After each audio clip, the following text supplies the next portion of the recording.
विट्यातील hotel, धाबे, पानपट्ट्या रात्री 11 नंतर कडकडीत बंद.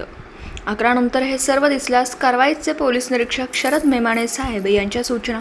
लोकसभा निवडणुकीच्या पार्श्वभूमीवर आचारसंहिता लागू असल्याने हे नियम. विटा शहरासह खानापूर तालुक्यात विटा पोलीस ठाण्या हद्दीतील या तालुक्यात लोकसभा निवडणुकीची आचारसंहिता लागू झाल्यानंतर खानापूर तालुक्यातील व विटा शहरातील सर्व रात्री उशिरा सुरू असणारी हॉटेल्स, धाबे, पानपट्टी यांच्यावर रात्री 11 नंतर जर हे सुरू दिसल्यास आचारसंहितेचे उल्लंघन केल्याप्रकरणी कारवाईस बडगा उगारला जाऊ शकतो. या अनुषंगाने सांगली जिल्हा पोलीस अधीक्षक श्री संदीप घुगे साहेब व अपर पोलीस अधीक्षक रितू खोकर मॅडम यांच्या आदेशानुसार विटा उपविभागीय पोलीस अधिकारी विपुल पाटील साहेब व विटा पोलीस ठाण्याचे पोलीस निरीक्षक शरद मेमाणे साहेब यांच्या मार्गदर्शनाखाली विटा पोलिसांनी रात्री 11 नंतर हे सर्व म्हणजे धाबे, हॉटेल्स, पानपट्ट्या बंद करताना दिसून येतात.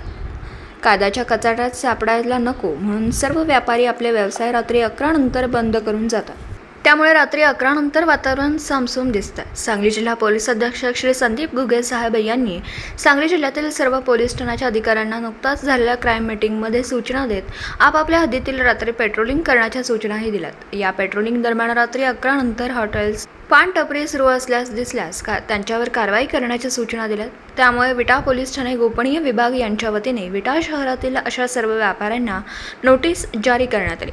त्यामुळे हॉटेलचे, धाबे आणि पानपट्टी चालकांनी आपापल्या कारवाईचा बडगा नको, त्यामुळे रात्री 11 पूर्वीच हे सर्व व्यवसाय बंद होताना दिसून येतात.